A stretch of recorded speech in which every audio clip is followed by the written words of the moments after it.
Giva Cordia. Hello, everyone. Eimear Burke here. Welcome to another Fireside Chat. And this is Fireside Chat 121. And as is customary, I will start with a prayer for peace. Gomara Shiocon ar fud na crinne. Gomara Shiocon in our Jiley agus in our Jirha. Gonairi Lin in our Cuj Garmaga. Galmij Buikas Jiv, Jea Chuftaga is Spirit Chuftaga. May peace prevail on earth. May peace prevail in our homes and in our countries. May our missions be accomplished. We thank you, guardian spirits and guardian deities, for peace. As the fever of day calms towards twilight, may all that is strained in us come to ease. We pray for all who suffered violence today. May an unexpected serenity surprise them. For those who risk their lives each day for peace, may their hearts glimpse providence at the heart of history. That those who make riches from violence and war might hear in their dreams the cries of the lost. That we might see through our fear of each other a new vision to heal our fatal attraction to aggression. That those who enjoy the privilege of peace might not forget their tormented brothers and sisters. That the wolf might lie down with the lamb, that our swords be beaten into plowshares, and no hurt or harm be done anywhere along the Holy Mountain, with thanks to John O'Donoghue. So let's see where you're from. So West Yorkshire. Oh, on a dark night. Yes, I'm noticing I need more lights tonight. It's coming, the darkness, the dark time of the year. Wyoming, Scotland, South Wales, wonderful, West Cornwall, Penzance. Where else are people coming from? London. Hi, Ferdiad. Thank you. Washington, lovely. Berkshire. Belgium, lovely. Holland, Portugal, New York, Hertfordshire, Richmond, Virginia, Indiana, New Orleans, Gloucester, Taiwan, okay, Plattsburgh, Cork, Missouri, Northamptonshire, Paris, Ulster, dark Sweden, bless you. Yes, I find myself, this is always a hard time of the year, September. I've loved the brightness of summer. And once I pass the equinox, then I accept. And then I go whittling into the dark time of the year. And then I love the dark. It's always that transition from light to dark is hard for me. Edmonton, Alberta. So you're all, great to see you all here. And Wigan as another person. And so this evening we go to Coventry to meet my guest. A big treat for you today. This is Barry Patterson. Barry, you are so welcome. Thank you very much, Emma. What a lovely prayer. And hello, everyone. Thank you. And so you're from Coventry, and just because I started for peace, I and we'll get on to the rest of your life after this. Howard and I, when we would go to a conference in Warwickshire, have time to kill before we went there, fly to Birmingham and get the bus to Coventry and visit the old cathedral there, which is now, what is it? A garden of peace, because it was bombed by the Germans in revenge for the British bombing on Dresden, and how it's been a place of peace and reconciliation. And you mentioned earlier you have a friend who is a peace poet. So could you talk a little bit about that, given that we started off with a prayer for peace? Well, of course, World War II is still in living memory. And so you can talk to older people who remember that terrible night. Lots of people died. The city centre was an inferno. It was, and there's all kinds of folklore surrounding it. And some of it better known than others. Let's not go into all of that, though. And then, of course, the rebuilding. So, in fact, our shopping mall, if you walk down into the shopping precinct in Coventry, which you might have done when you visited, and say our shopping malls, it was one of the first pedestrian shopping malls in Europe. Ooh. He was a radical architect. They thought brutalism was wonderful. And then, of course, you go up a slight hill and you come to the cathedral. The old cathedral, as you said, was a burned out shell. And the new cathedral, of course, with all kinds of amazing art in and around it. And Coventry, very much, a city of peace and reconciliation. My friend Anthony Owen is a local poet I've known a long time, and he is someone who has worked tirelessly for many, many years now, building strong artistic connections, bardic connections between our city and other cities. So we have the Coventry is town twinned with Cork in Ireland, and we have the Coventry Cork Poetry Exchange. So poets from Coventry visit Cork, the Corkadians put them up and arrange gigs for them, and vice versa.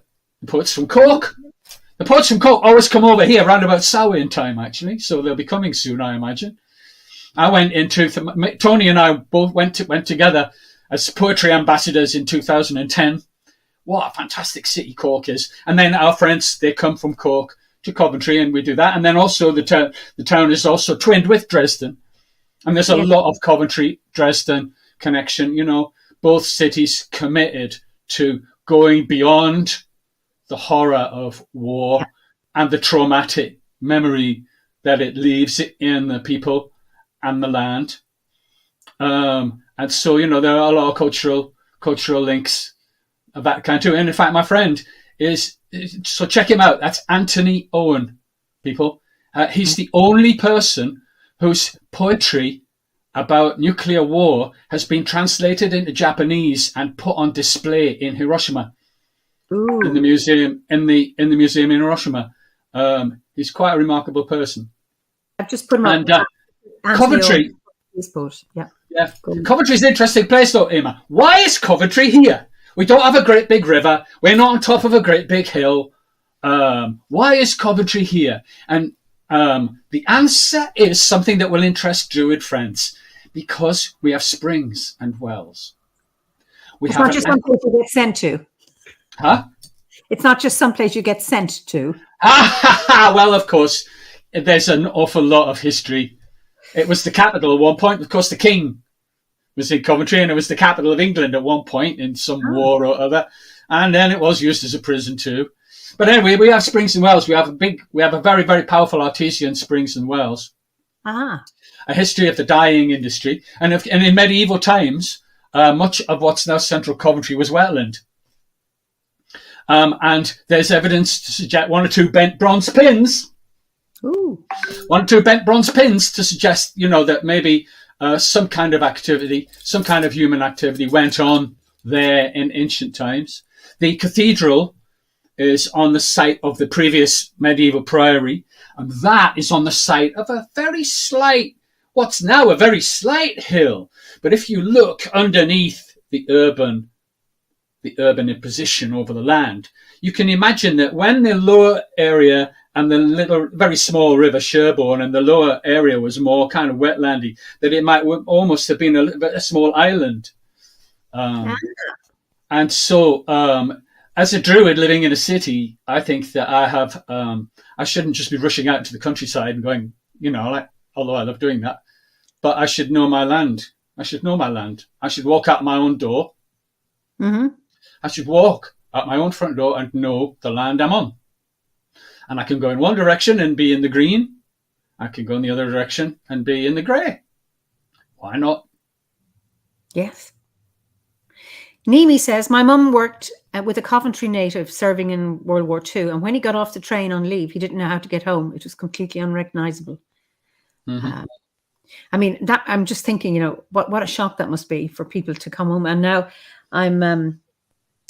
With the earthquake in Morocco, I was at the World Storytelling Festival in Marrakesh in February, and some of the places where I was have been damaged. And you look at what was once a building is now a pile of rubble. What impact that must have on people. Yeah, well, you can look at the photos of the destruction of our city, and also by a strange coincidence, the king was actually staying somewhere quite nearby. And so the next morning, the king was actually walk around in the smoking, smouldering ruins from which they were still recovering bodies. And there's some very dramatic footage of all those terrible events, and the follow up. Yeah. But then I think it's important. I think it's important though to kind of to recognize that cities have a presence and a power, a lot of stories and a lot of magic in them. Absolutely, and to tap into that, to be able to do that and see that magic in your city, it's very easy. I mean, I live in a rural area, so I'm very, very lucky. But to be able to find that magic and feel the power, because cities or towns were created because there was something there.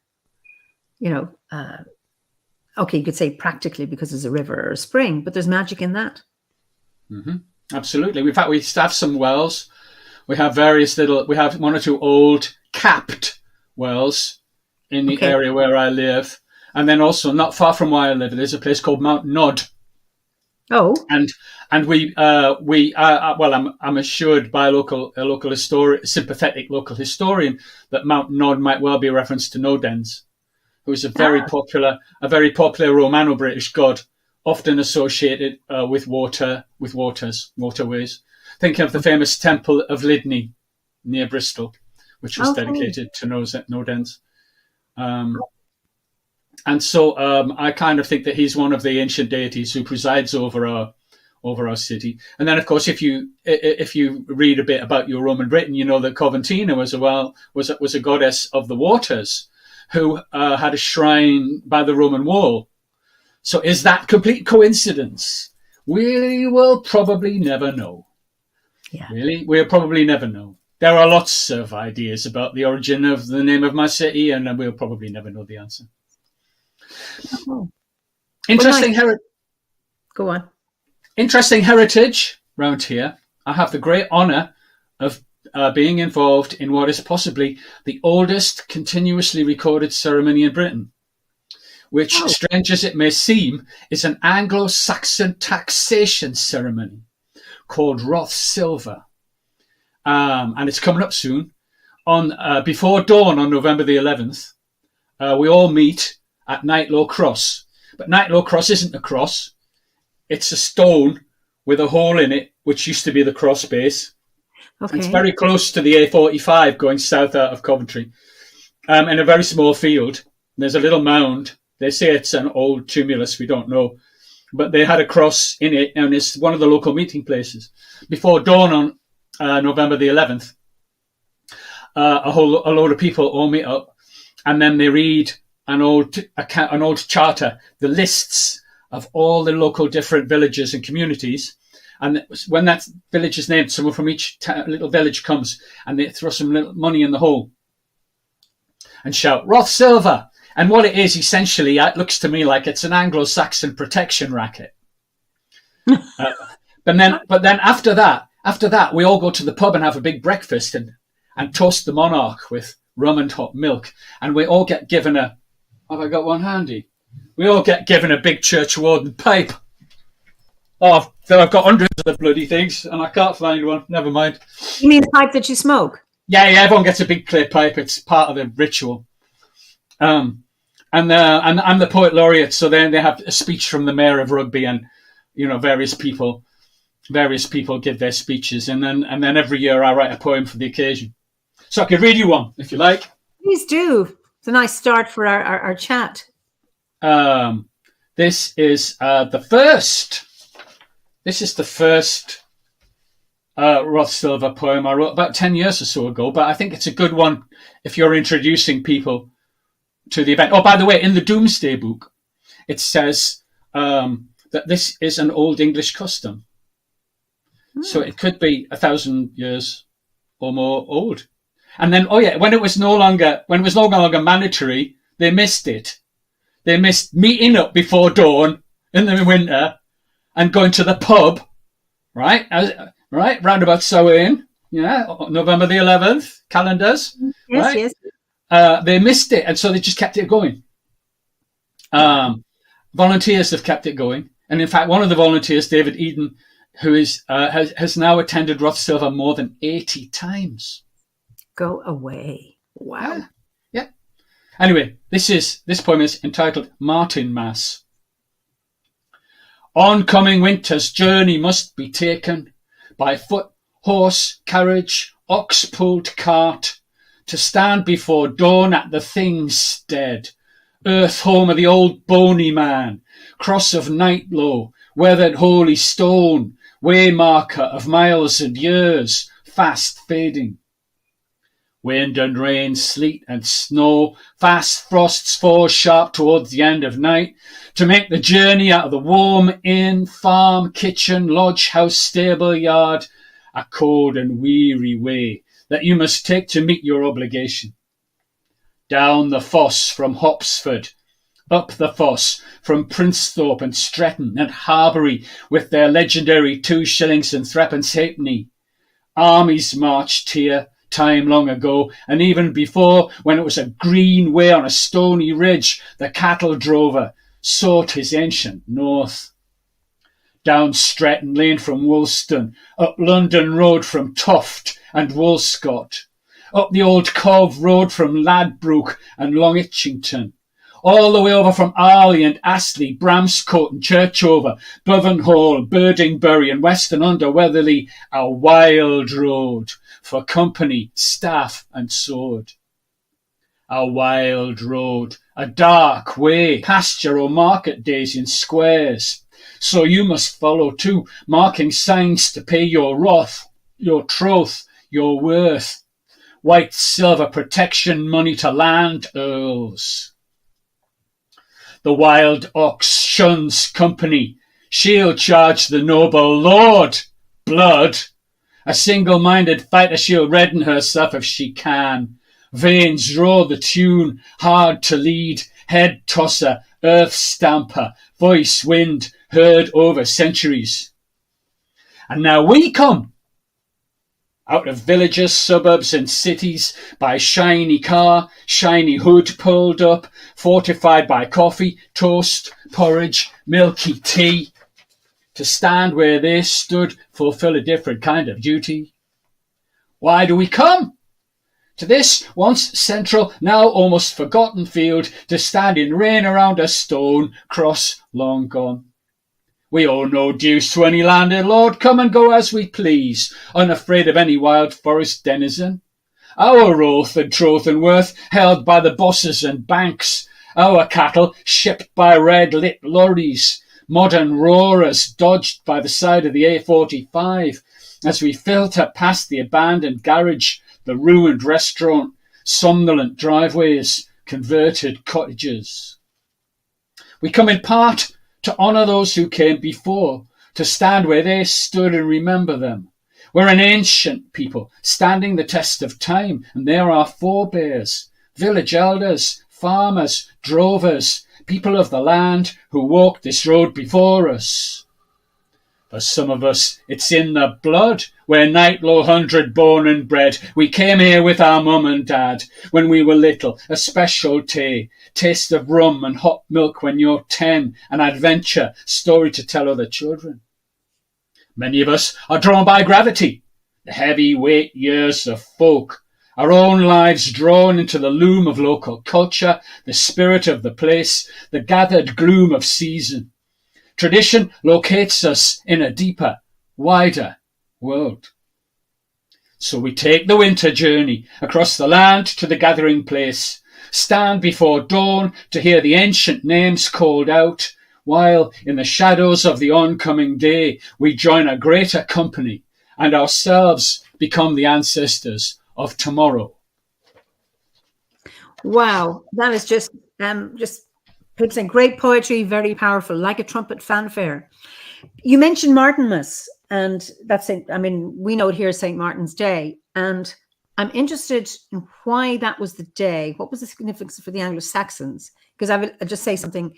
In Ireland, on St. Martin's Day, there was the tradition where a goose would be slaughtered, and the blood of the goose would be daubed on the doors of the houses and the outbuildings for protection, which in my view is very much a pre-Christian, but now became a Christian ritual on the 11th of November. And I wonder, what is the connection with the Anglo-Saxons and St. Martin?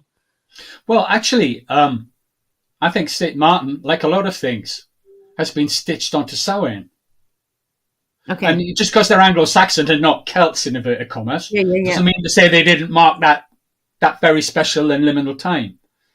Particularly since Saxon settlers probably absorbed some of the local British culture when they came here. And as for November the 11th, Remembrance Day, right? Remembering the dead. Okay. I think that we're just looking at calendrical adjustments.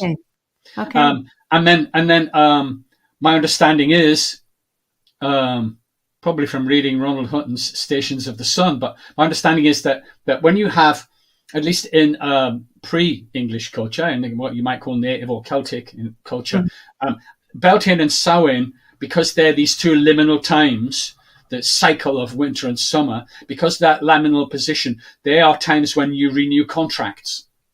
Okay. When you make and renew contracts, such as hand fastings. And then you can say that's why in Britain, we do our tax returns in early April. Right? Even though early April is not Samhain, it's close enough, right? It's close enough to have become adjusted out of the original festival context. And so many things we do in the modern world have these ancient roots. And ours is they're hard to dig out. Our tax returns at the end of October. Well, there you go. Same principle. And in a lot of our mythologies, the stories occur at either Bealtaine or Samhain.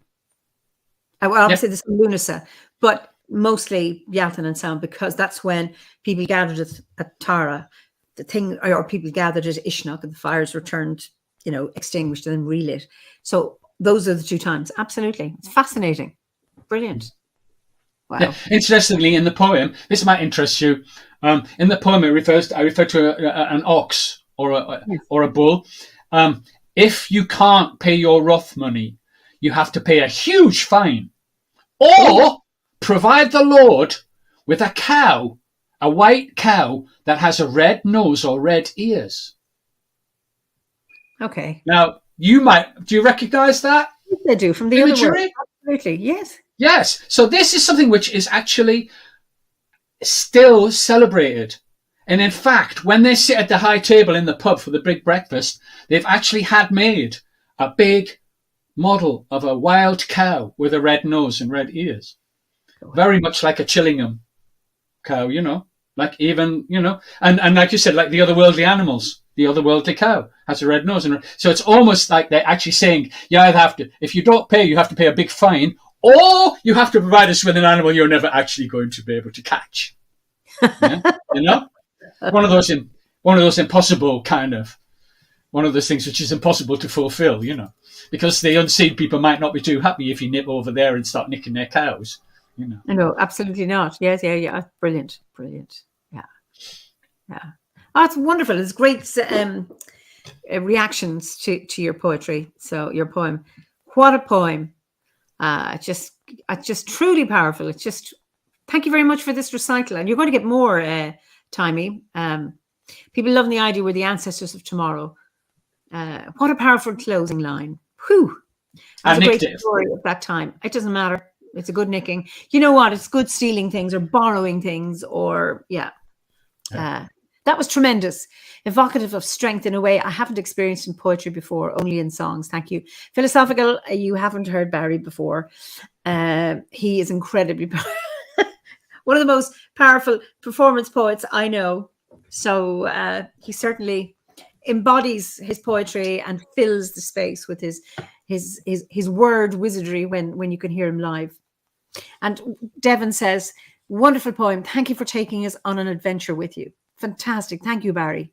We became the ancestors. That's from Nimi. Wonderful. Brilliant. And Gunter is he's German but living in Switzerland. Now, Barry, translation in German, please. Oh, wonderful. And Pat Booker says he was brilliant at the summer gathering in 2022. He's been brilliant at many summer gatherings and winter ones. And Ferdiad, Ferdiad McGowan, do you? I don't know. Might do. I might well do. I meet loads of people and I'm not very good remembering their names. Sorry, everybody. What could possibly go wrong with a cattle raid to the other world? Yes, indeed. Yes, indeed. Yes. What could possibly go wrong? My lord, I have a cunning plan. We can get off paying our Roth silver money if we go to Fairyland and steal one of their cows. Easy peasy. Well, we've got a message from Lapland, and it's not Santa. Francis says, "Thank you, Barry. As you were reciting those words, the aurora borealis were dancing in the sky here in Lapland." That's great. Isn't that just wonderful? And I was in on Orkney it was Samhain last year at the Orkney Storytelling Festival. And it was at 9 o'clock and we were in an old schoolhouse listening to poetry. And all the locals, someone had gone out for a break, took photographs of the Northern Lights. I came back in and never told us because they're so used to it. It wasn't until the next day. "Oh, yeah, we took some photographs." I said, "I could have gone out and seen them." I said, "Oh, yeah." So just lovely to see such magic. And to have it for Francis to witness the aurora while you're reciting. A photographer that I follow, a Northumbrian photographer that I follow on Facebook, last night or early this morning, took an absolutely fantastic photograph of the aurora borealis over Dunstanburgh Castle on the Northumbrian coast just last night. A really good photo. Stunning thing to see, because that's where I come from. I come from the northeast. I live in Coventry now, but I come from the northeast. Okay. So tell us, what brought you to Druidry, and what brought you to Obod? How did you find Druidry and Obod? Well, I was part of the great pagan renaissance of the late 80s. Prior to that, I'm also a Dharma practitioner. Prior to that, I was mostly a Dharma practitioner, but I always had a pagan sensibility. And back then there wasn't. But these days we live in a golden age of books and texts, translations, interpretations, practical exercises, and wonderful courses. But even then, there was nothing like that. But then there was a great pagan renaissance in the late 80s. I was part of what's called Pagan Link. Okay. And Pagan Link was a network. It put a whole load of pagans who'd never met another pagan ever before in touch with one another.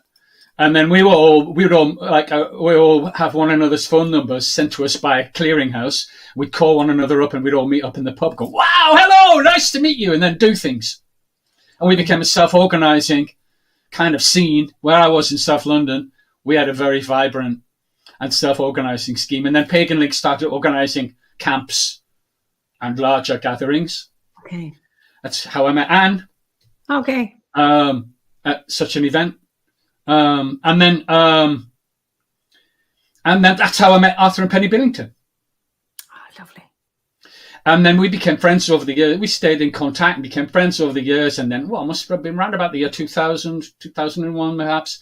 They invited me to speak at a gathering they were an Obod gathering they were having in Leicestershire, because of some work that I've done about the spirit of the place, and also working with using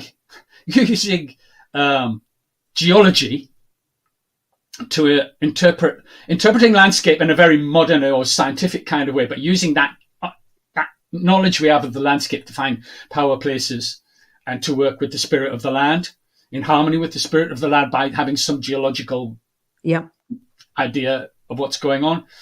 And so they invited me to speak, and then we were at this lovely little weekend event, and it was so warm and welcoming, and we had a lovely time, and the final ritual was beautiful. And Anne and I went home and said, "Wow, is that what Druids do? That was fantastic." It was quite different from what we'd been doing. Anne and I had been running Commentary Earth Spirit for years, which is a very non-denominational pagan group, mostly a social group, who did the occasional ritual. But we were getting jaded. So we had given up our leadership of the group and said, if you're a group, be a group. We're not your mum and dad. Because we never had any idea that we were leading the group particularly, or that we were teaching, or that we were high priests or priestesses or anything like that. We always refused. Well, I always refused those sorts of titles. I don't like titles. Mm-hmm. And so we'd become a bit jaded, so we kind of left them to get on with their thing. And then also the non-denominational pagan world was becoming increasingly, at that time, increasingly new agey. Okay. And we were like, more past life regression with a crystal, more angel cards, and positive thinking. Yeah. And then so Obod was a breath of fresh air. And then some of the people we met at that invited us to go through what was then Obod camps, which is now, of course, White Horse camps, but was then Obod camps. And we went to our first Obod camp and just kind of said, wow, this is great. You know what? These people are fantastic. Let's join their order. So we did. Brilliant. Although I've never really followed the course and I've never really had a mentor, I'm not really that interested in courses and credentials and titles. And so I suppose I'm a perennial bard. Yeah. But I've done quite a lot of stuff over the years, and I'm honoured that, friends and co-workers in Obod have often given me some nice meaty bits of responsibility in some of our work together. Because you can rise to it. You hold the responsibility. You're able to do it. And of course, it doesn't matter what grade you're on. Well, certainly on this side of the world, we never ask. I'm not interested. I'm not concerned. And it's about, you are a bard. Whether you finish the grade or not isn't the issue. You're actually walking, practicing. And, whether you like it or not, you have leadership skills, whether you want to be, so it's like when you're asked to do things, you're asked because you can do it, I think ritual design by committee is one of the circles of hell that Dante never was too scared to visit. Right? And so when they all start having their ritual design by committee, their ritual dreaming and all of that, I just say, you know my skills, get a job, bye.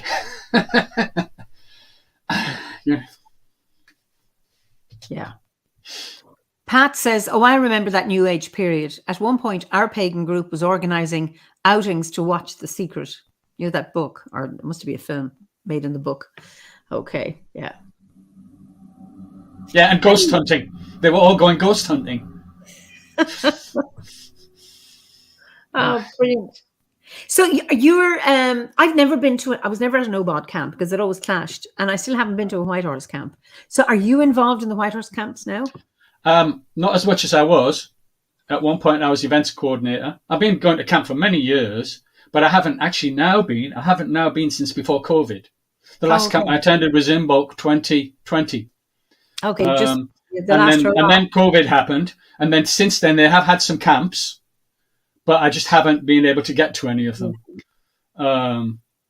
So I've got my fingers crossed I'm going to get to Samhain camp at Wildways this Samhain. They're opening the bookings very soon, possibly tonight. And your fingers crossed, are the numbers limited? Yeah, the numbers are limited. Yeah, Wildways has got a certain capacity.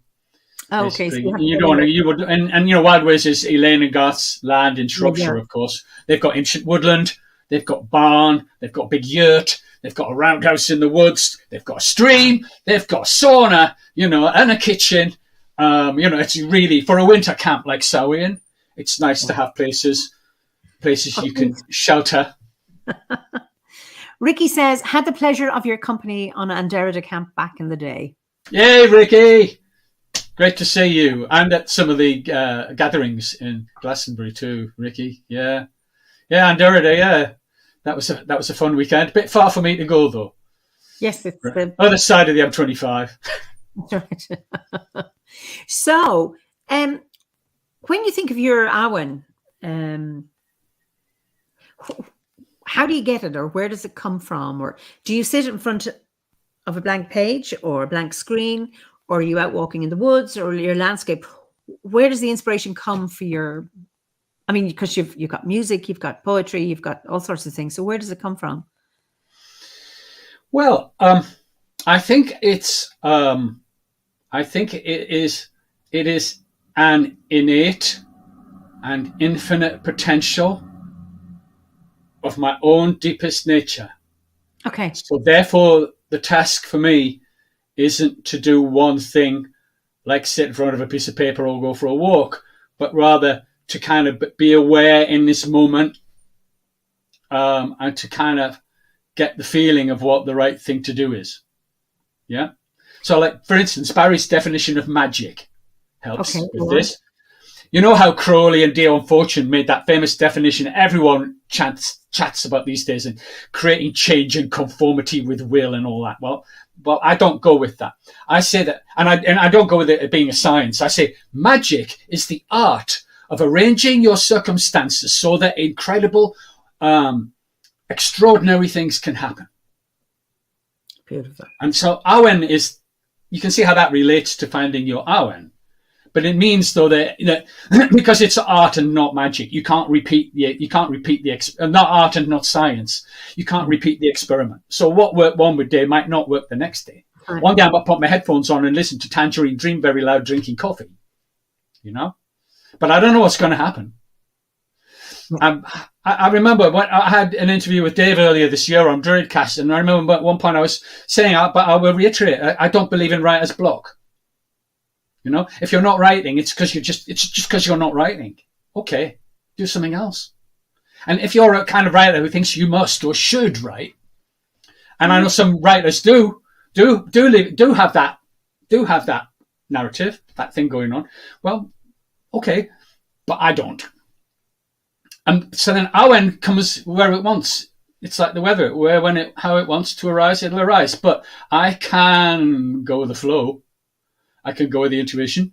I'm fortunate in that I have a lot of personal freedom these days to do my spiritual practice. Okay. To place myself indoors or outdoors, to play a bit of music, to listen to some music. I think music's very important.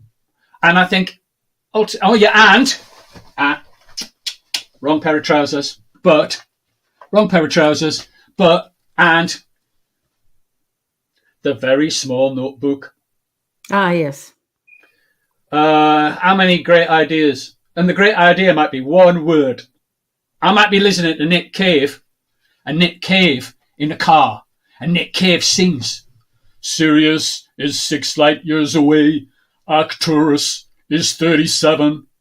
And I think, wow, every night I look at Arcturus and it's 37 light years away.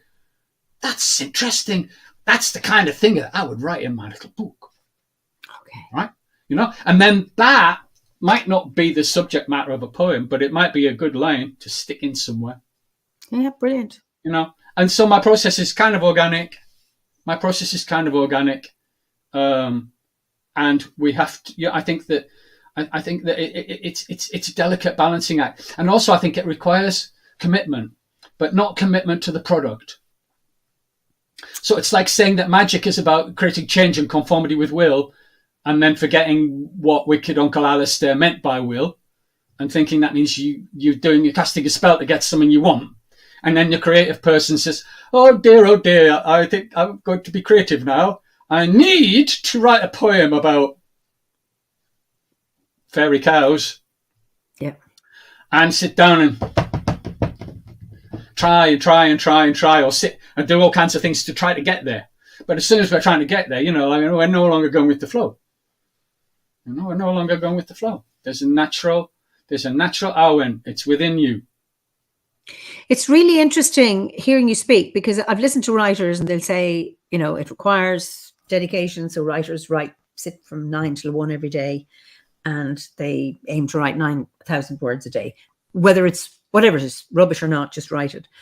But as you speak, it just strikes me as how grounded you are in yourself and in your sense of yourself, and that you're speaking from a great well of confidence and self-trust that whatever state you're in is the right one for you. So that opens yourself up to anything, whatever it is. And again, it's the process. You're not focused on the outcome, because then that allows anything to happen and to emerge. Am I right?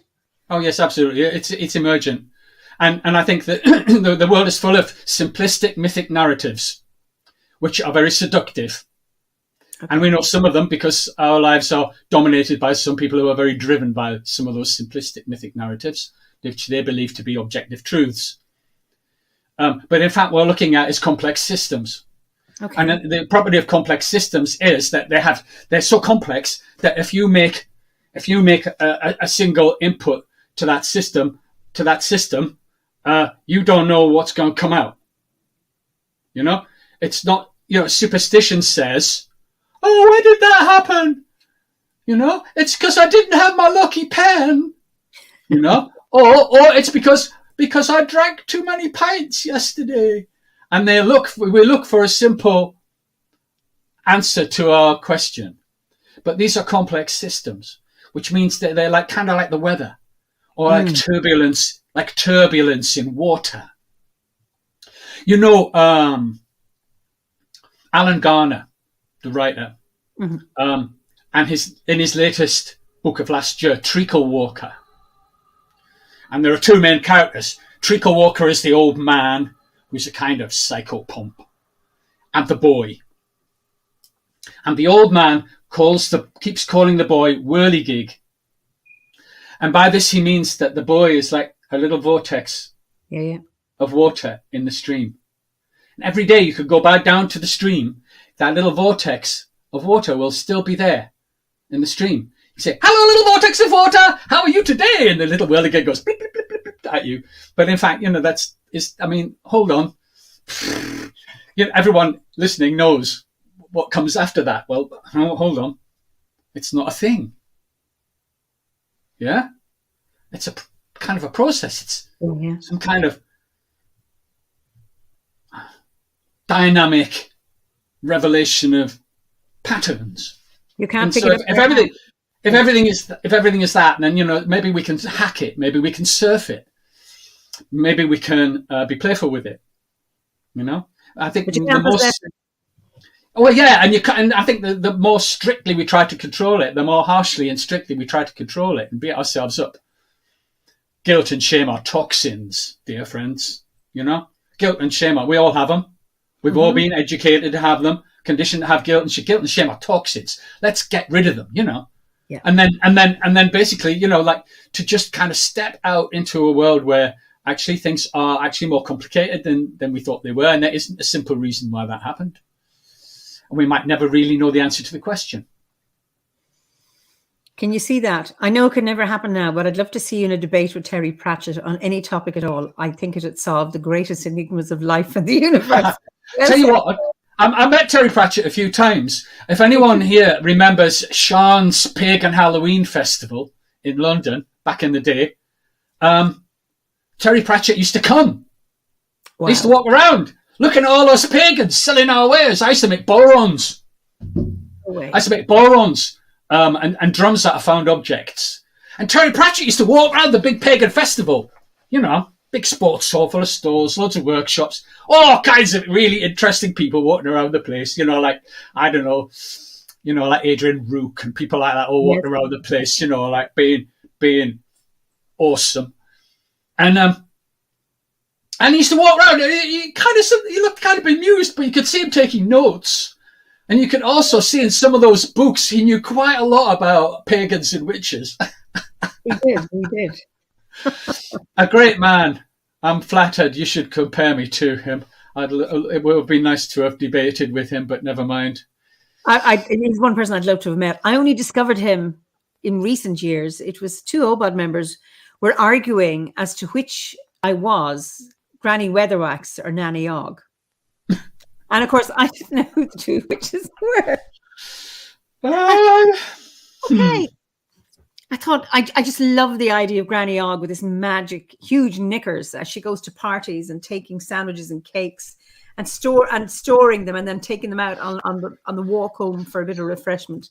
The wildness of her, and then also the bit about, oh, Ferdia, you're so kind, the best of both. Rather than the worst. And I just love keeping, my witch's head, I wear it on the inside, and talking about headology, and I ain't dead. Just brilliant. So then I took to Terry Pratchett and became a convert.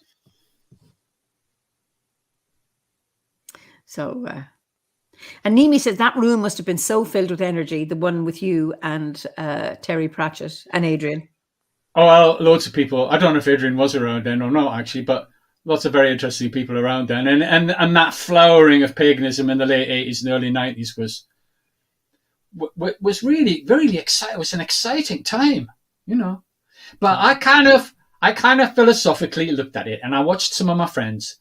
And yeah, I did write a book, and I did do the odd workshop here and there, but they were all setting up their stalls. And everybody was saying, "Oh, I'm a traditional witch. My family have been doing it for generations." And I used to think, well, like, who are you trying to kid? You know, me or you? You know, like, as soon as they opened their mouths, you thought, oh dear, most of their ideas about paganism come from Robert Graves and James Fraser. You know, like, I can do better than that, you know. Honey, I can do better than that. Will you, speaking of music, play an instrument? Yes. Why not? Why not? I'll tell you what I'll do. I'll play my small pipes. Here they are. Oh, and I have to move back. Hold up a mo. I have to move back a bit so you can see them.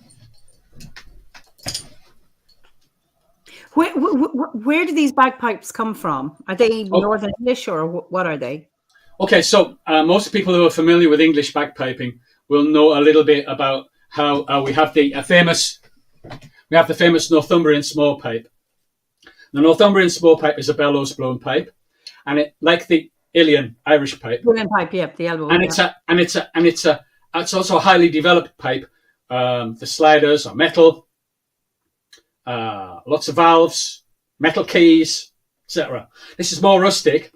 Once upon a time, a rustic little wooden small pipe like this would have probably been a common sight in England, but not these days. This is actually based on an illustration in a book, an 18th century book by a German man called Pretorius, and made by Sean Jones in Staffordshire.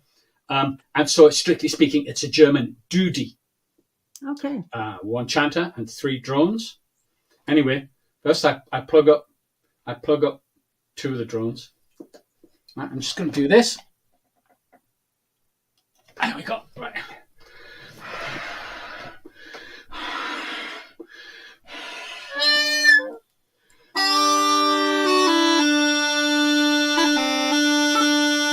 That's the upper D drone.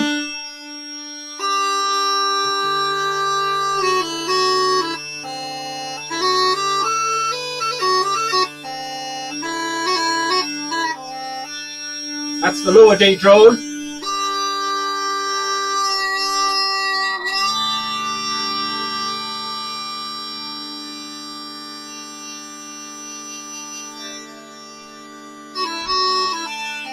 That's the A drone.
That was the Wild Hills of Wanny. It's a Northumbrian tune. This is a Northumbrian poem. The curve of the path, the light on the hillside, the pines upon the ridge against the sky, the rush of the wind and the sound that they make, the breath in my body as I climb, my song in the air, my hope, my fear, my muscles at work on the side of the hill, my memory of having been here before long ago, childhood like a flavour, sunlight early in the morning, daily miracle of millennia, blesses my passing to the wide open hilltop with moor scent sweet upon the wind. The view is as vast as my intention, to recognize that ancient mind, to reveal that world of adventure. And if you're open to the mystery, you never know what you'll find. Hills that are gathered like shadows, laid hard and grey against the sky, rounded by unthinkable time, speak of a depth which we do not remember. Hills are relatives. Fell sandstone, ruin of ancient mountains, bare flat platforms of stone, and back there in the prehistoric soul, a mangrove, someone's playing a trumpet on the riverbank. So I come all the way up from there, through 1,000 forests, some revisited underground, over fossilized ripples in the sand, revealed by a later generation of waves. Up through those old pine woods that lead from the sea cliffs to the hills, on paths beneath gorse and buckthorn, and winter bird swabs coiling like smoke in the sky. I can hear the ancestors sing the songs of life, living presences within the land.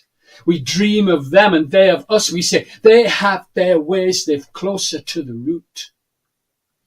They are leaving ghostly finger marks, visionary ripples, rings and cups. They slowly pecked out the forms of the mystery waiting to be revealed. Circles and spirals of song, like fruit on the branches of a tree, constellations of stony pits covered by lichens and leaves, messages from long ago. And my own fingers have found them. My wonder is a deep stone well. I need no explanation of their art, for it is art, maybe the highest art of all.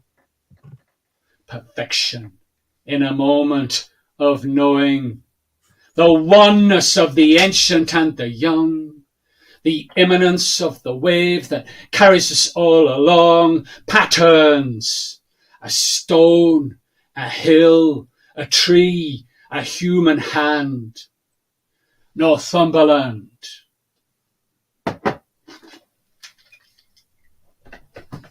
Wow.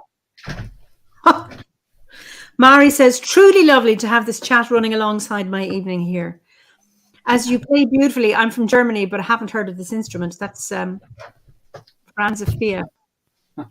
I had to tear off the headphones. Because I was getting weird squeaky noises, and it was starting to. It's weird how playing the bagpipes is a bizarre balance of forces, and the squeaky noises in the headphones were like starting to affect the instrument.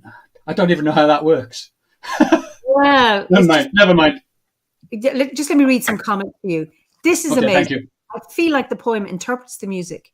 The impact of the music on the soul is overlapped and emphasized by the words, spreading through one's consciousness. Wow. That's from Philosophical Phoenix.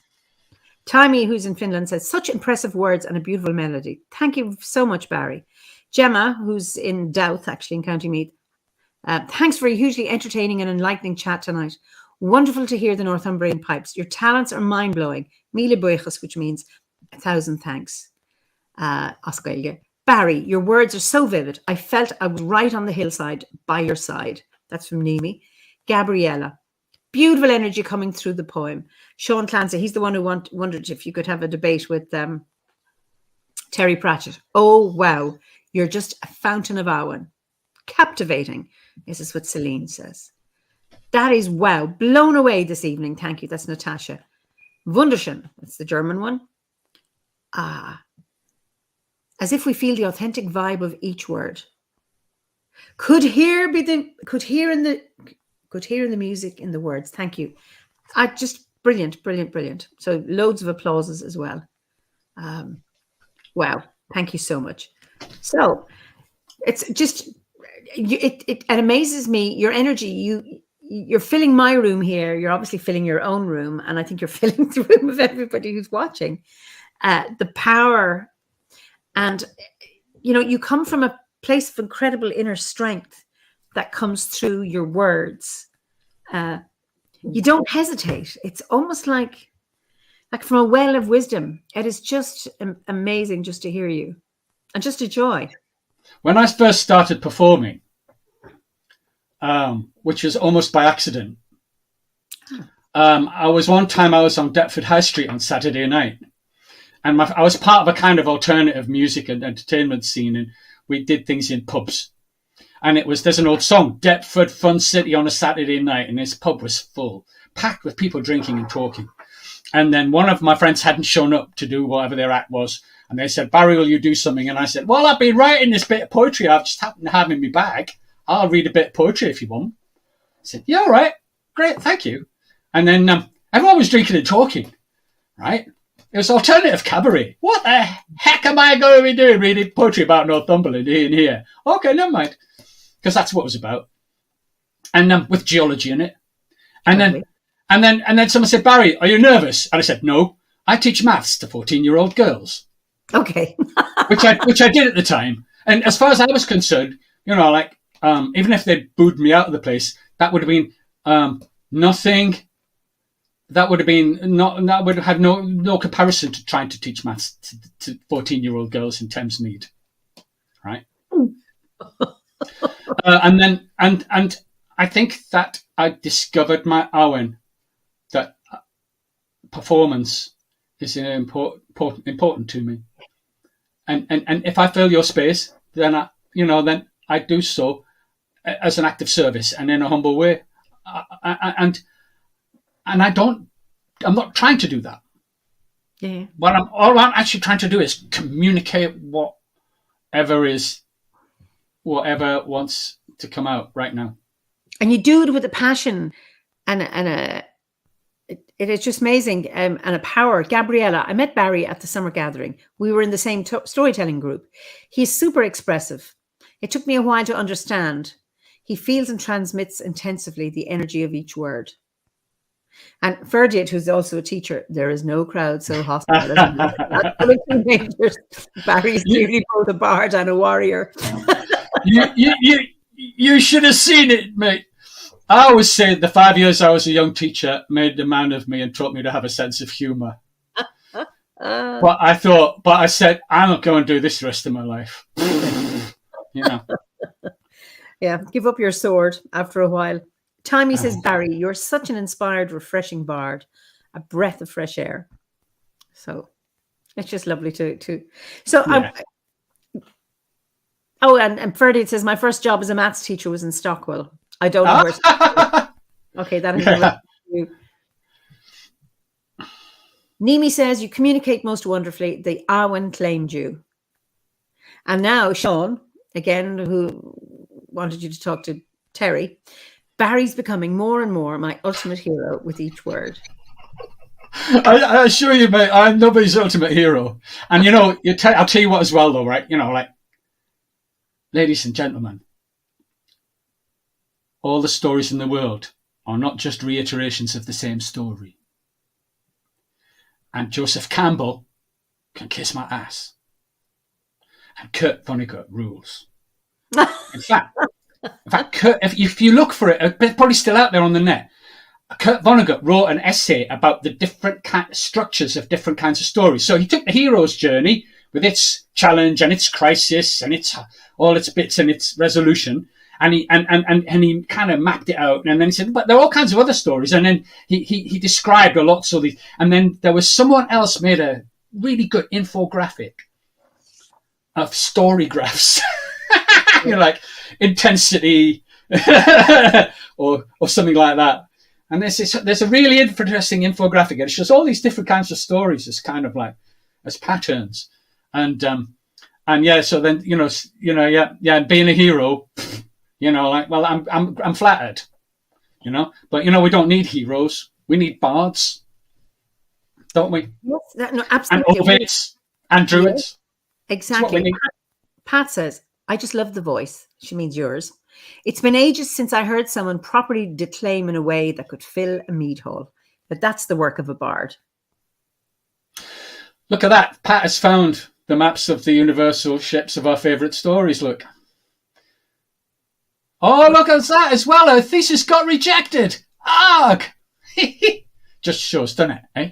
Just shows, doesn't it? Okay. All right.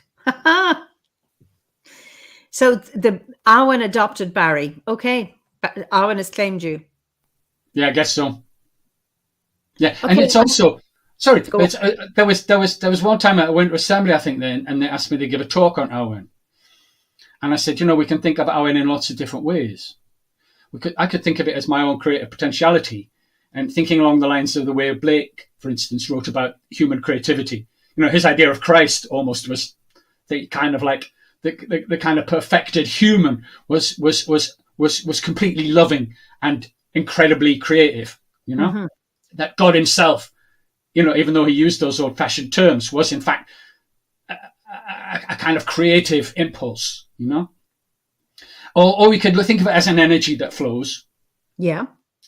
From A to B, and inspiration in a more traditional kind of way. But there's something else you could do too. You could take from the Shaivite kind of teachings from Bengal.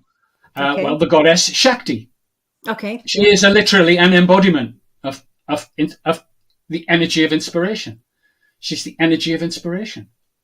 So you could even also, if you wanted to, hey, all you experimental magicians who like kind of making it up as you go along and, like playing around with the game rules of reality, why not? Why shouldn't Owen be a goddess or a god or, or a non-gendered, non-binary being of some kind that you could call upon and invoke? And I have done this and I recommend it. And what I also recommend is something that we've done at some of the gatherings, and that is sing Owen.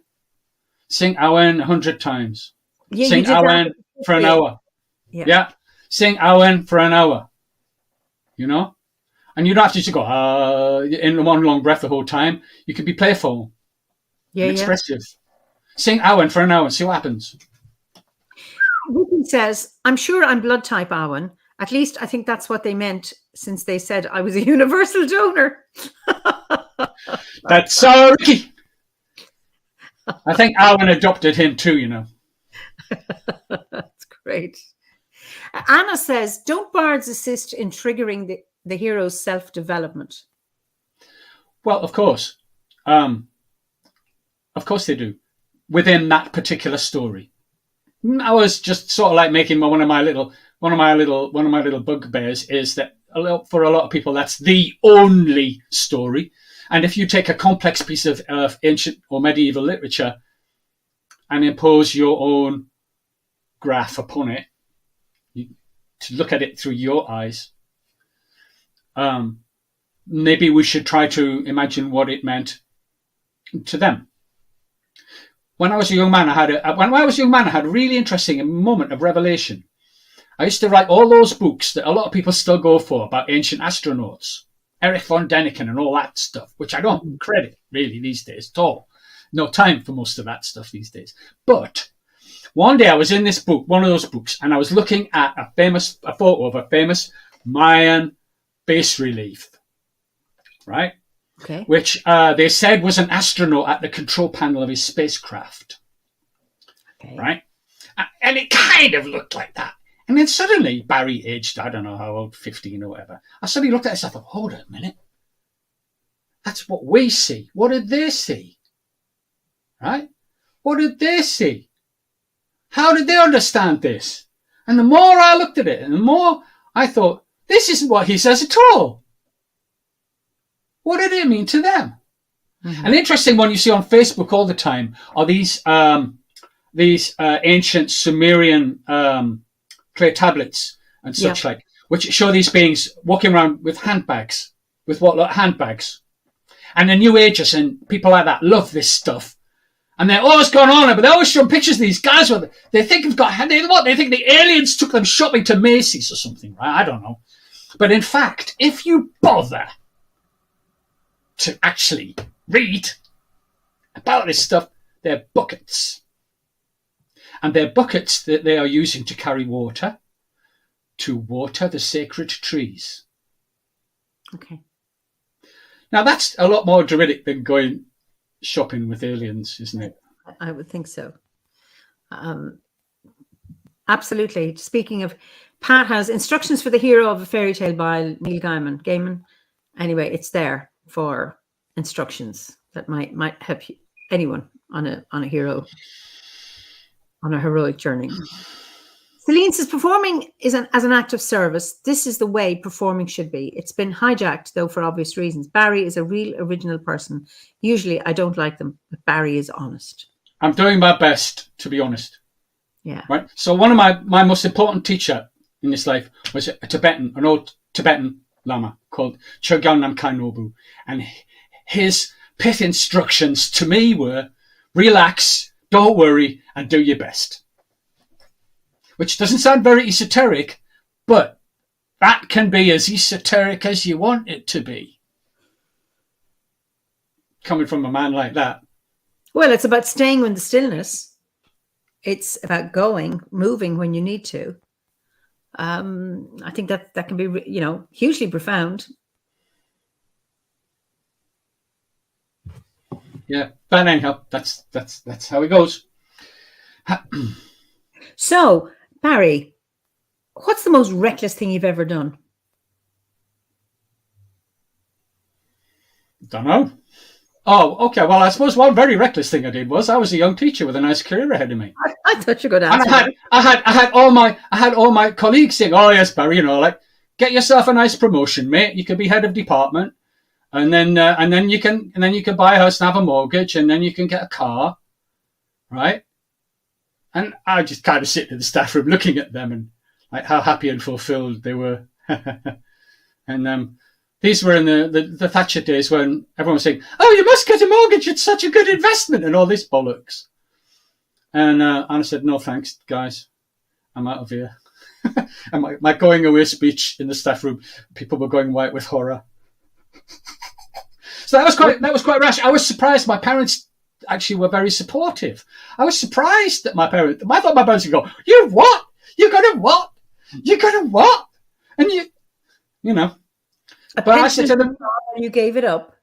Yeah, well, I said to them, I've still got that experience and those qualifications if I need them, I thought you were going to say that your reckless thing was teaching 14-year-olds. That's what Freddie is. No, that was the safe option. Indeed. So leaving the pensionable job was the reckless thing. So when you left teaching, what did that free you up to do? First of all, it freed me up to take ownership. No, that might be not the right word. To ground myself in a way I hadn't been grounded before. Uh-huh. I had a lot of friends who worked in the arts. I had a lot of friends who were musicians, ceramicists, and they weren't like your nice middle class musicians and ceramicists sitting in their little studios, with all the right contacts doing their exhibitions and gigs all over the country type of people. They were all poor as church mice and they were all on benefits. Yeah. But they chose to live that way and they thought, well, I'm contributing to society because I'm actually a creative person. And I thought, well, I ain't going to do what they're doing, but I had a nice cheap flat to live in. I'm a resourceful, intelligent person. I'm not going to starve to death and find myself being homeless. I've got a little bit of money I've saved in the bank. Mm-hmm. I can do what the hell I want. In fact, I told the headmaster of the school, well, I've got enough money to go around the world, but I'm not going to do that. I'm going to have a different kind of an adventure. And then he went and told everyone I was going to go around the world. Never mind. Anyhow, so then basically there was a thing called the Enterprise Allowance Scheme. So you got a little bit, I got a better set of benefits from the state if I started a small business. So I did that. I became for a short period, I was completely independent, completely self-determining, self-organizing. I found a lock-up garage to use as a workshop. I was literally a garage with one of those folding up doors. And back of some houses in Brockley. And I started printing Pictish, interlocking Pictish spirals onto T-shirts and making drums. I made this boron in 1991. Wow. So what started you with the baron and then ultimately making barons? Where did that, do you come from a musical family or? No, not really. No, I was always interested in music. My parents told me even when I was too little for me to remember, I was interested in music. Okay. But no, what happened was, I think, one, I saw Christy Moore come out and do an encore. And he came out in his vest with a towel over his shoulder to mop the sweat off his brow. Yes. In Brixton somewhere, in a small smoke-filled concert venue. And then he started playing the boron and doing that thing that he did, you know. And I thought, what is that? I like it. And then that New Year's Eve, an Irish friend was round in our flat for New Year's Eve and he had one. He was showing me how you did it. I couldn't do it at all. I thought, wow, that's harder than it looks. And then when the pagan thing started to take off, I was hanging out with a whole load of people and they were buying these cheap borons from Hobgoblin Music and using them for shamanic type stuff by going.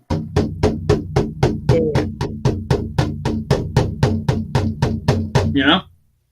And so I thought, I can do that. So I got one. And then I got into it and I got more and more into it. And then I played it every day. And then I met people who played it really well. And then I decided I would decorate my drum.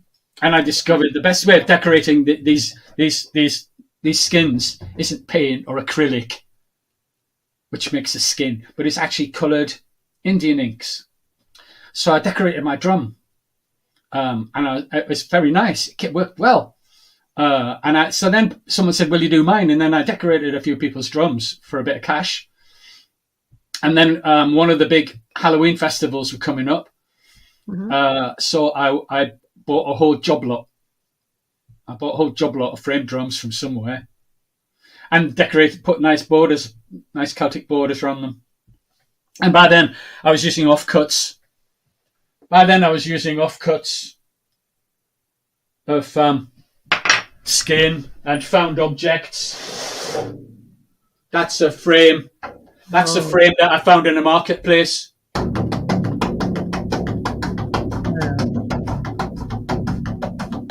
And I started making these things. And then there was a well-known pagan artist around those days, a fantastic sculptor. Some folks might remember him, called Bel Buka. He carved in wood beautiful goddesses and horned gods. He's a genius. Died young.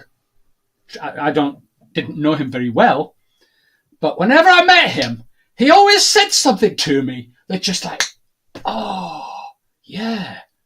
And I had already had a couple of interesting meetings with this guy and a couple of little adventures where he had been involved, and there was always something kind of transformative whenever I met this person. He must have really had something going on there. And then when he saw the drums that I had been decorating and I had bought them, and he said, in my commune, we used to make them out of old sieves and leather jackets. And of course, you can't really make a boron out of a leather jacket, ladies, gentlemen, and people who are neither ladies nor gentlemen, but are equally welcome. But I gave me the idea and I did some research, and then I discovered I could go in a local builder's merchant and buy half a dozen wooden sieves, which I started doing 2 or 3 times a year. Whenever I walked in the builders merchants, they would laugh, and they were all the builders and the builders merchants, and the man behind the counter would say, It's the sieve, man! I buy all these wooden sieves and I take them apart. And then I discovered this place in Newport Pagnell that sold really, really, really good quality goat skin. And started making them. And I did that for some years until the Baron went out of favour and the djembe of doom became the drum of choice. And also I moved away from London and my marketplace disappeared. And I thought, you know what? It's become an expensive hobby. And there's an old famous Tibetan saying from one of the old Tibetan guys, just because I know how to make beer doesn't mean that I will make beer. Mm-hmm. So I thought, I don't have to be doing this. Sets me free to do something else now. So when I quit teaching, I had loads of these little things. I had lots of things going on, and I got a job with London Wildlife Trust. Oh, helping to look after one of their nature reserves. And then after that, I got a job in the Natural History Museum in Kensington as one of their explainers. And these were nice little part-time jobs that gave me loads of freedom. And I've never had a full-time. I've not been in full-time employment or had a 9-to-5 job since 1988. Wow. And I've survived. I've been very lucky. Right now, my aunt, bless her heart, she owns the house. She pays most of the bills. And the small amount of money I earn goes in the kitty sometimes, depending on how many gigs I had. Okay. But I'm the house husband and urban peasant, right? Okay. In fact, we often laugh about the role reversals thing. Such and such a person is going to come round. Barry, oh no, I better vacuum the floor. So then in the division of labour, we kind of just switched round. So then I do everything, unless Anne wants to. If she wants to cook, she can cook. But otherwise, I just do everything. And we've got a large allotment where I grow food. That stops me going stir crazy, being stuck in the house. And we've got 3.5 acres of naturalised ash coppice in mid Warwickshire, which is our wood supply. Okay. And so I'm the urban peasant, baby. Intelligent and keen. Know what I mean. I'm the urban peasant, baby. Here's the twist. I really do exist, I think. Lovely.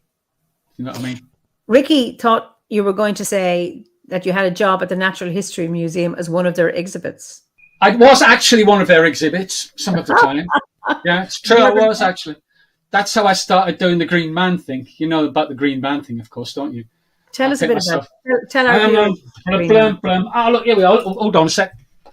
I'm trying to find a picture I can hold up to show you. It's a black and white picture. Look here. It's a black and white picture, I'm afraid, on a calendar. But anyway, look, there you are. See, I paint myself green, and I dress up in these green things, and then I make a leafy crown out of ivy, and I travel around the country. Promoting Britain's woods, trees, wildlife, and history. That's the Green Man. And that's how I started doing that in the Natural History Museum. And the bosses said, "Oh, we like that," So then, occasionally there would be a kind of, I don't know, there'd be a funny little picture, like children are dancing around the tree and being independent. The children are dancing around the tree, and then there's this funny thing sitting in the tree going, or banging a drum or something. And it says, the Natural History Museum's official Green Man. Oh. And then my boss said to me, "Barry, I know you've seen this," holding up this thing in the paper. "You are never, ever, ever to tell people that you are the Natural History Museum's official Green Man. Do you understand?" And I said, "Yeah, I understand. I get it." Oh, and you haven't told anyone, of course. So Gabriella says, "I feel a tad eerie about the Green Man. Could Barry perhaps describe it and make the eeriness go away?" Well, you should feel a tad eerie about the Green Man. Where do you start? The oldest Green Man in the world is an Indian temple guardian called Kritimukha. And Kritimukha isn't really a man, it's a kind of pussycat, only with little horns. and leaves and branches coming out of their mouth, and sometimes flowers and fruits, little birds flying around. It's very decorative. And that's spread from there to Tibet, where they call him Zipa. And it was also found in one or two ancient temples in the Near East have been shown to have leafy men's heads. Then the Romans thought it was cool. So they used leafy men's heads as a decorative motif. Sometimes Poseidon is depicted that way. Okay. Even though he's well, Poseidon isn't just a god of the sea. He's also an earth god. He's a kind of chthonic god, as it were. Remember, Poseidon causes earthquakes. Oh, yes. Okay. Anyhow, and then Bacchus, of course, leaves, yes. Right? And then from the this is the official art history version, because I go with the official art history version, and Professor Ronald Hutton too, basically. And in fact, speaking of Professor Hutton, if you want to know about the Green Man, people, if you want detail about the Green Man and the things I'm about to talk about, there's an excellent Gresham College lecture in which he talks about it. And all Ronald's Gresham College lectures about prehistoric religion and all that are all on YouTube, and they're absolutely brilliant. But anyhow, this decorative motif, which everyone seems to have liked, but nobody had a name for, spread into the cathedral and church building wave of the kind of round about the 10th, 11th century. We've got a 13th century manuscript describing a French cathedral. And it says, this cathedral contains lots of those leafy men's heads that people seem to like, or words to that effect. So they didn't know what to call him. In the 13th century, they didn't have a name for him, right? Okay. Why do we call him the Green Man, you might say? Well, his leaves are green, it's obvious. Well, no. In the 1930s, those Edwardians, they have so much to answer for. In the 1930s, Lady Raglan of the Folklore Society wrote a book called The Mystery of the Green Man, or something like that. And in that book, she didn't know what to call him, so she named him after the pub. And Green Man was a very common pub and place name for a variety of reasons. Some of it may have been to do with gin. Never mind that. So she called him the Green Man. So calling a leafy man's head. Right, look, let's get one. That's quite a good one. Calling something like that, the Green Man, comes from Lady Raglan, right? Talking to the vicar. The vicar says, well, I don't know anything about it, mate. It's a bit strange, isn't it? Nothing to do with me, right? And Lady Raglan, not knowing what to call him, named him after the pub. Okay. But then what happens next is, of course, the pagan revival of the mid-20th century, right? We've got the great and the good, yeah, creating their traditions, you know. So we've got I get all their names mixed up, you know, like Doreen and Gerald, and we've got Newin, right?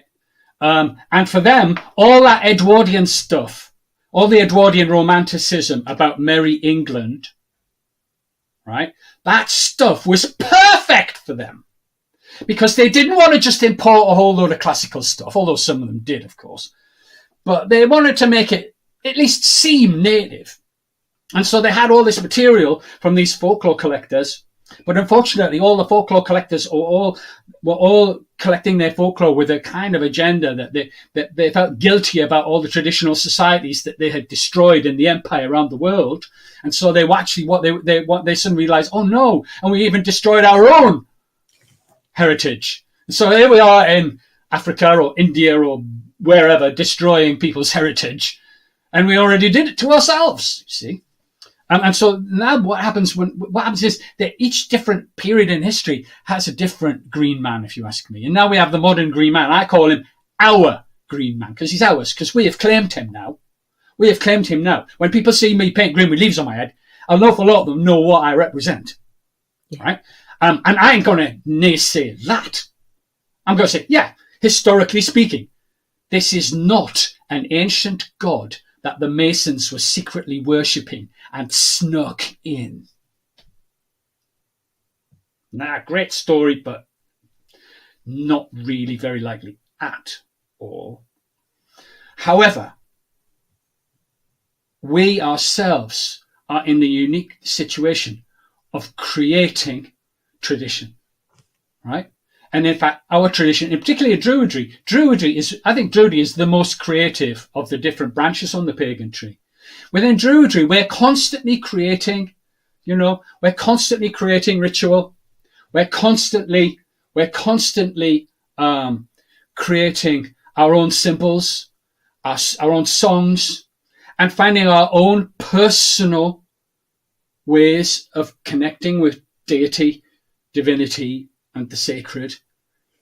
And because we're free to do that. And so what we call the Green Man, our Green Man, is a perfect opportunity for us to connect with our heritage in the wildwood, and our historical heritage too as a people. And so there you go. And he is a bit eerie. When I do my show, I'll give you a little bit what I do on my show. I say sometimes he looks really, really fierce, like a wildwood spirit going woo, right? The original bogeyman, right colour for that too. And then sometimes he looks really proud. There's a really nasty one. The only really nasty one is in Norwich Cathedral, and he looks really proud, And sometimes he looks surprised. One of my favourites in Coventry, in Holy Trinity Church, Coventry's like that. I call him Green Man on a motorbike because he looks like he's being blown by the wind. And sometimes he looks like he's in pain, right? And so it could be. Ronald will often tell you it's a visual aid, and these people are all being punished in purgatory. He might sometimes tell you that. He doesn't always tell you that, but he might tell you that. And it's possible that that's how many people interpreted it. Okay. It's not clear that that's what was intended. He's our Green Man. He's the spirit of the woods. He's the wild man of the woods. He's the guardian of the forest. He's someone we all need to have a chat with. And in fact, I'm not a pagan priest. I avoid titles. Some people have called me a shaman in the past. Well, if they want to call me things, they're welcome to call me what they want. But I don't call myself anything. I suppose I call myself a bard. But I see it as a kind of ministry. I don't really do the Green Man at pagan events. Why should I? I go and sit underneath my tree playing the bagpipe, and they all come by in their white jeans and pink trainers, right, with their footballs and their inflatable hammers, right? You know what I'm saying? Out of their air-conditioned houses and their great big giant cars, say, you look funny. They're the ones I want to talk to. Yeah. They're the ones I want to talk to. And then just by meeting me and talking to me, their world becomes a bigger place. And that's not some kind of hubris on my part. Yeah. People respond to me in all kinds of different ways. And and this weekend I will be at Elverston Castle in Derbyshire. It's the Derbyshire County Council Wood Fair. Okay. And I must have been doing that event for about 20 years now. It's a lovely weekend event. Many of the exhibits. You be Green Manning? Yeah, that's right. Yeah. I'll be sitting in my little spot in the corner of the woods, playing music, singing songs, telling stories, and waving my twigs. I always have twigs from lots of different trees. It's a great way of talking to families with children. Yeah. I said, do you know what kind of tree this comes from? And they go, and it's really funny. There's that famous thing of the word acorn isn't in the school dictionary anymore. Well, guess what? If I hold up a twig from an oak tree at this time of year and I say, do you know what kind of tree this comes from? They say, acorn! They know what an acorn is, but they don't know what an oak tree is. It's interesting, isn't it? Wow. And the basic general knowledge and basic natural history isn't so great in 7 to 11-year-olds right now. And so they get a whole lot of natural history, general knowledge. Yeah. In my shows. And I don't tell traditional stories because traditional stories won't communicate. Yeah. Won't communicate what I want to say. Okay. And so all my stories are my own stories. In fact, if you go to my webpage, what is it? Dun, dun, dun, dun, dun, dun. Oh look! There are some business cards. Lovely. Lots of really good photographers. Right. Oh, there you are. Look, if I hold that up there like that, you can. Oh, it's mirror imaged. If you can read it out to me, I'm going to type it in the chat here. Can I type it in the chat? Oh yeah, join the chat. Can you type it in? Oh, on a sec. Oh, blimey. No, I don't want to do it. I have to sign in and everything. You do it. It's just all lowercase. Yeah. Songandstory.co.uk.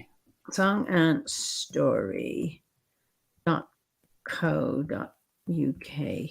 Songandstory.co.uk. Okay, let's see where that go. That's it. Yeah. So you can see what I'm doing there, really, you know. And then if you look on Facebook, I'm the Wild Man of the Woods. If you put Wild Man of the Woods, it doesn't work. You have to put the Wild Man of the Woods, and then you'll find me on Facebook. And I always put my next shows, and I meet loads of photographers, so I have great photos. I always put up a good photo, you know.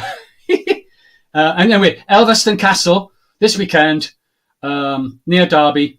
It's the Derbyshire County Council Wood Fair. There are loads of exhibitors. There's traditional crafts of all kinds. There are Vikings. And there's me. They often have heavy horses pulling logs around and all kinds of stuff going on. It's a fantastic show. And I see that I saw somewhere somebody was saying, Gabriella was said, we should talk about what should we talk to him about and what should we ask or say? Well, I think you have to, if you're having dealings with these kinds of beings, it has to come from the heart. You know, it has to come from the heart. It has to be as honest and honorable, open-hearted and straightforward as you can possibly be. And I think I'm possibly alive today and talking to you about this stuff because once upon a time, long, long, long ago, I feel emotional, I stood in a very, very strange, very special place and spoke very deeply from my heart, right? And was answered. Oh. You know? So really, you know, no one can tell you what to ask. You know, if you want to meet the Green Man, well, I think the Green Man is there. And it you know, like, the Jethro Tull song has nothing whatsoever to do with English folk heritage, but it's a lovely song. And he says, Jack, do you never sleep? Does the green stay alive deep in your heart? And with these changing times, motorways, power lines, will they keep us apart? Oh, no. Well, I don't think so. I saw some grass growing through the pavement today. And I coined a word to describe him. Virid. V-I-R-I-D. Virid. Our Green Man is virid. So there you go.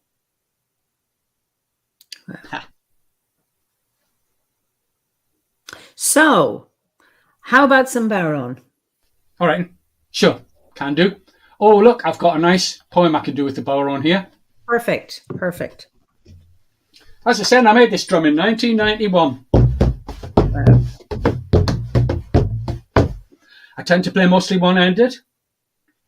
I got a couple of good gigs because of that with some of the people who are fussy once upon a time. Okay. This is Winter Night Battles.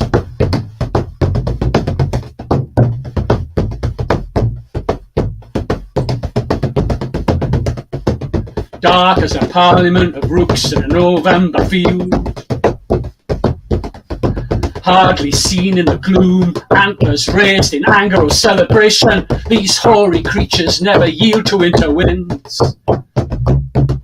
No bend, no sway, but stand firm against the blast, raising their shaggy heads into the storm, waving their limbs about in battle range. gesturing at the river of clouds that pours overhead, curtains of night decked out around the fight soon to be staged. And who will live, and who will die, and who will be still standing by the morning's light? Who, torn apart or finally sent to fall by the wild roaring host that passes here out of sight, hurt and felt by all?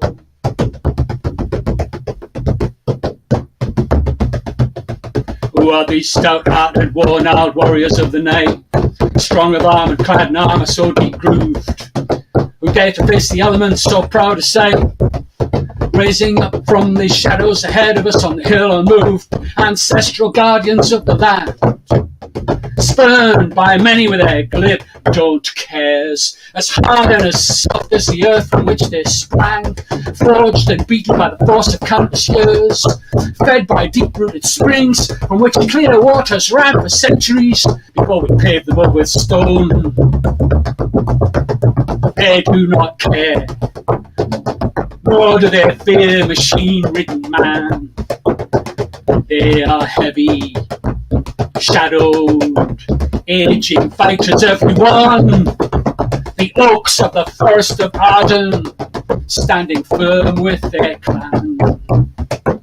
The oaks of the forest of Arden, standing firm with their clan. Wow, wow, wow. Beautiful, beautiful. Oh, listen, that has been just amazing. Gabriella says, thank you very much. The Green Man talk has been enchanting. I will be re-listening to it many times more. Philosophical says, dear gods, the energy of this. I can't stay still. That's what we want. That's just beautiful. And she says, no, I would love hours of this. What an energy and enthusiasm Barry has. Such an uplifting chat. That's from Karen. Fantastic. Fabulous.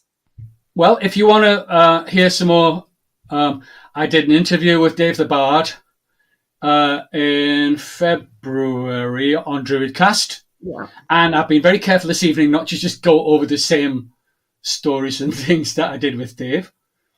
And then also, if you go back and hit time through Druidcast, you'll probably find some performances from the assemblies.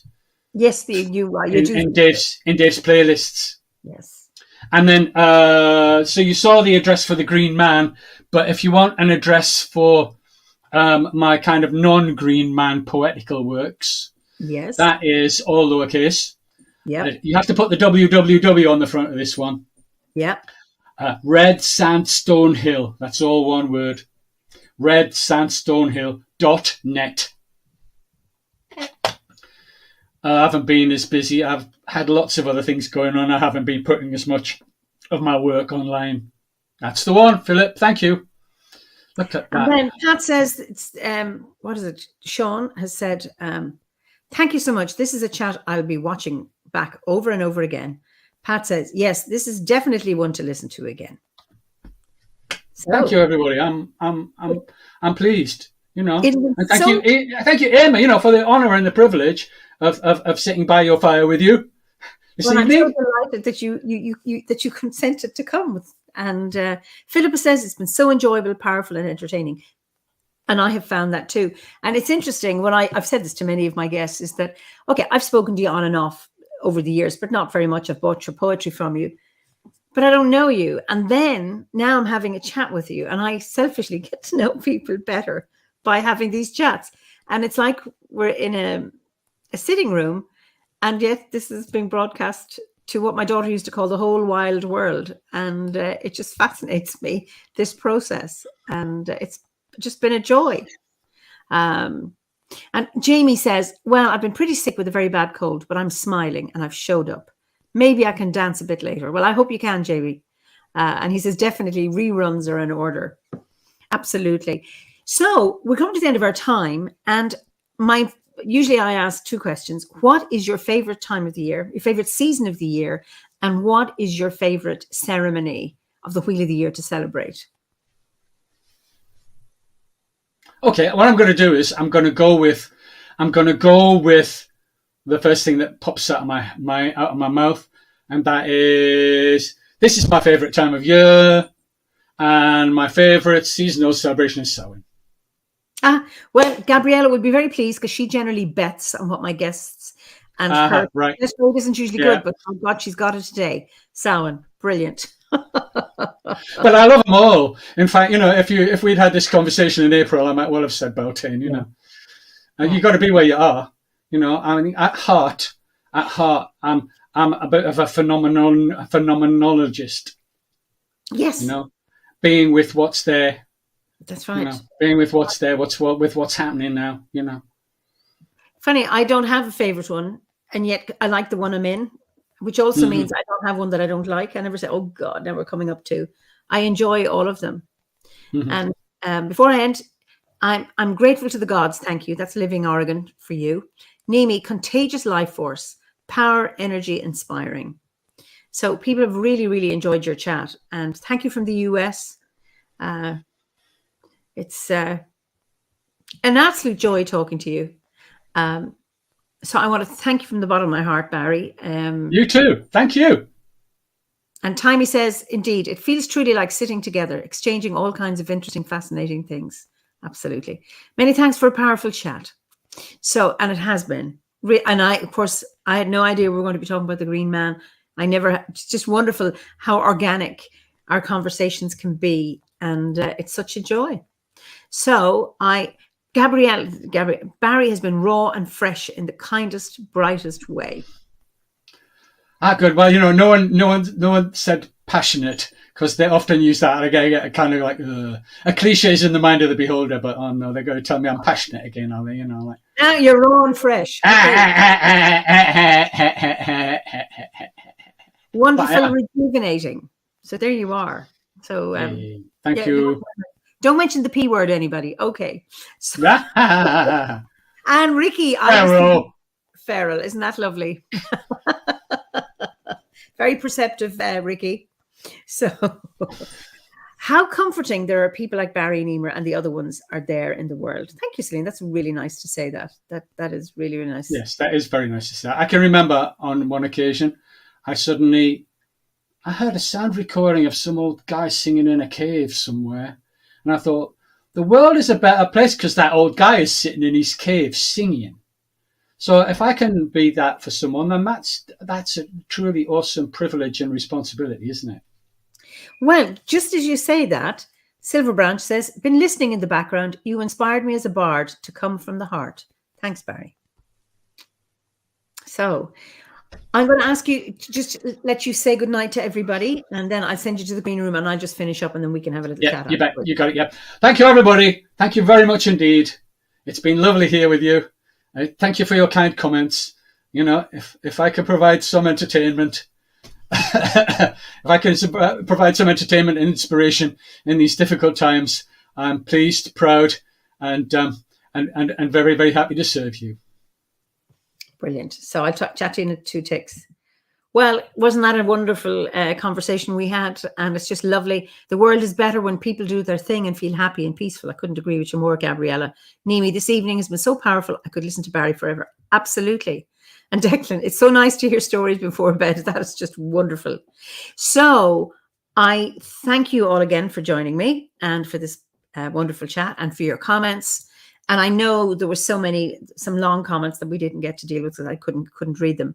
But I look forward to seeing you next week for another chat. And I have another interesting guest next week. So until then, Slán go Fóill, we will be having our online equinox, autumn equinox, Connacht an Óir, as we say in Ireland, Alban Elfed celebration on the 23rd at 7 p.m. UK time here on this platform as well.